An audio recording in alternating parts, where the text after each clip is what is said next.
pessoal, Will aqui novamente. Você está no canal Classic Edition Toys, o canal onde a gente fala de colecionáveis em geral, fazemos especialmente reviews de figuras de ação, mas de vez em quando a gente abre um espacinho aí para estar falando, para bater um papo aí com a galera, trazer algumas informações para vocês quando a gente acha alguma coisa que possa ser interessante comentar, né? E é o caso aqui, eu vou aproveitar o ensejo aí de alguns amigos, seja em grupo de WhatsApp ou até no Messenger, o pessoal veio conversar comigo aqui, ou até em comentário aqui no YouTube mesmo, com uma dúvida que, curiosamente, nos últimos dias, aí, nas últimas semanas, foi meio igual. Então eu falei, vou aproveitar, acho que isso aí pode ser um tema de um vídeo, então vou aproveitar e trazer essa informação aí para a galera, que é a dúvida a respeito do Zodac, né? O Cosmic Enforcer, né? Aquele personagem que é cósmico, que ficou muito famoso no desenho da Filmation por a sua cadeira, que ele se engrava ao espaço, ele não é nem do bem nem do mal,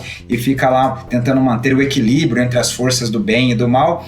Ele normalmente é meio envolto em dúvida, ele tem um visual meio diferente dos demais, especialmente se você considerar a primeira wave de figuras que saiu lá nos Estados Unidos em 1982, as primeiras 8 figuras, ele meio destoava, né? Ele não tinha tanto aquele visual de bárbaro ou aquela coisa meio selvagem, primitiva que as demais figuras tinham. Então é isso aí que trouxe essa dúvida à tona aí que o pessoal veio me perguntar e eu quis aproveitar para fazer um vídeo. Vou tentar ser breve para não ficar entrando em tantos detalhes assim, mas dar uma explicação que possa satisfazer a galera, tá beleza? Então, bora lá!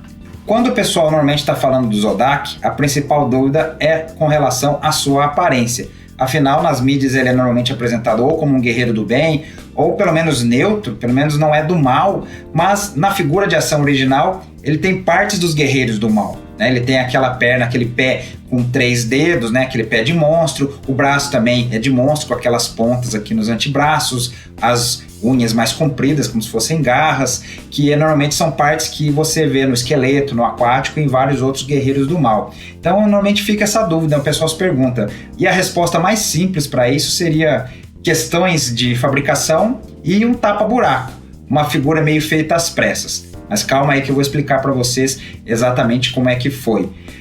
Quando a Mattel criou a linha de figuras original lá em 82, para ser lançada nos Estados Unidos, ela criou basicamente 4 conjuntos de partes, 4 conjuntos de bases para serem utilizadas nos personagens, sendo 3 masculinas e uma feminina. As 3 masculinas, a primeira era a do humano normal, que você via no He-Man, no Mentor, em que tinha botas normais, né? Aquela bota felpuda, o braço normal que tinha bracelete, tinha a de monstro, exatamente aquele com 3 dedos, né? Os pés com 3 dedos e aquele braço com as pontas e tudo mais. Tinha o de símio, que era aquela com pelo, inclusive no torso, com pelos nos braços, os braços mais compridos, as pernas com escultura também de pelos e aquele pezinho de meia, que normalmente o pessoal chama porque não tem dedos esculpidos, que eram as bases utilizadas para o Homem-Fera e para o Stratos. E, por fim, um feminino, que era utilizado pela Teela e que mais tarde foi utilizado pela Maligna também. Aí, quando foi ocorrer o lançamento das figuras lá nos Estados Unidos, o lançamento da linha de brinquedos, você ia ter um conjunto inicial, o plano inicial era ter 8 figuras que iriam ser basicamente, no mal, o esqueleto, o aquático e o Homem-Fera, e do lado do bem nós teríamos o He-Man, o Mentor, a Teela, o Stratos e a Deusa. Exatamente, a Deusa, a base feminina, ela iria ser utilizada 2 vezes. A Deusa, na verdade, ela ia ter aquela pele verde que saiu na linha Origins agora, né? Aquela armadura de cobra, o cetro e tal. E a Teela seria uma figura que não teria aquela armadura, ela teria uma outra lança. Seriam figuras distintas, até por isso que nas primeiríssimas mini-comics você tinha figuras distintas da Deusa e da Teela. Só que aí a Mattel, bem próximo do lançamento, achou que para uma linha de figuras de brinquedos para meninos, 2 figuras femininas já numa primeira wave talvez não fosse vender. Imaginaram que os meninos querem bonecos masculinos, não vão querer boneco feminino tanto assim. Então, numa linha de 8 figuras, 2 já serem femininas, acho que não vai vender, ainda mais que elas são iguais, era basicamente reaproveitamento, um repente uma da outra. E aí, a Mattel cortou a deusa na produção final, deixando as suas partes que já tinham sido criadas para a personagem Teela, a armadura de cobra, o cetro de K.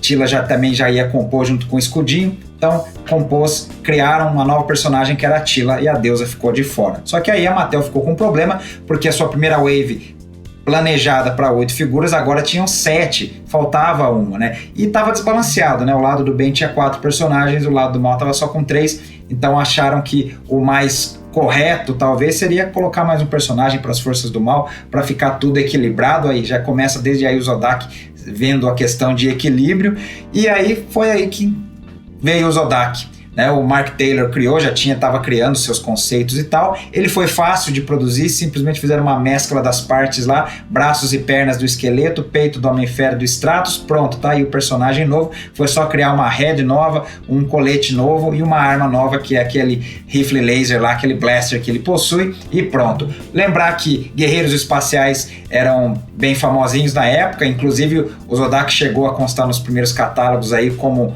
um caçador de recompensas espacial, bem o estilão Boba Fett e tal. Então era o que precisava aí para compor aquele grupo de personagens todos diferentes e coloridos lá do primeiro batalhão de personagens de Eternia, né? E aí a própria Mattel ficou meio que sem saber o que fazer com ele, o que ele era exatamente, porque na primeira arte da embalagem ele realmente está representado como um vilão. Ele está atacando o He-Man, está dando um tiro com o seu blaster lá no He-Man, na arte da caixa dele. Então, a princípio, ele era para ser um vilão, né? Ele foi colocado nas suas cartelas, chegou a ser primeiro só Cosmic Enforcer, depois foi Evil Cosmic Enforcer, né? Então ele era do mal, aí ele chegou a ter na sua descrição de personagem. Então a Mattel ficou nessa aí, como é que fazê-lo. Ele ficou meio que nesse limbo aí, sem saber, sem definição de que lado o personagem estava, até a Mattel passar a licenciar a criação, até para estimular, para criar propaganda. Ela colocou as suas primeiras historinhas na DC Comics, as primeiras HQs de Mestres do Universo foram da DC Comics, e aí lá foram criados vários conceitos que mais pra frente iriam evoluir. A questão do Príncipe Adam, porque nas primeiras mini-comics não tinha Príncipe Adam, né? O He-Man não se transformava, não tinha nada disso, ele era só o He-Man.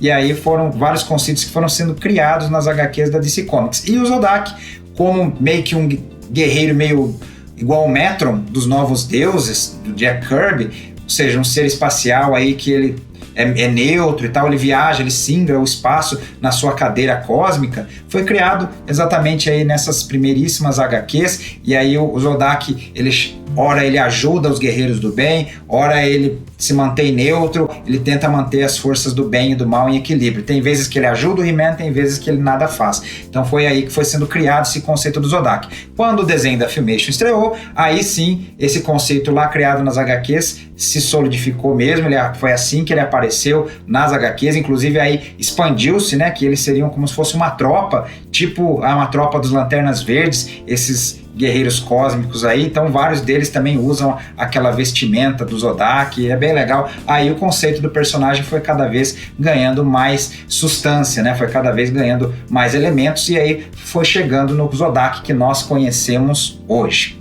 tá? Vale lembrar que essas partes aí que eu tô comentando com vocês é tudo meio que um compiladão de várias fontes. Eu gosto bastante do tema, então a gente tem coisa aqui que pesquisei no He-Man.org, num blog muito legal que recomendo também, que é o Battle Ram. Tem várias coisas interessantes lá também, e também em livros, nas HQs, nas várias HQs também que já li. Então é meio que um compilado para trazer para vocês aí esse resumão do porquê que o Zodak é diferente dos demais guerreiros do bem, se é que ele é exatamente um guerreiro do bem, né? Ele tá naquela questão da neutralidade. Então é isso, pessoal. Espero ter conseguido trazer essa informação para vocês. Espero que vocês tenham gostado. Se vocês curtiram esse tipo de conteúdo aqui, deixe um comentário aqui para mim aqui embaixo para eu saber se vocês curtiram saber dessas novidades, saber dessas curiosidades, porque assim como eu fiz aquele vídeo da feiticeira branca, que o pessoal conhecia, qual que era a origem, eu fiz baseado no que o pessoal me perguntou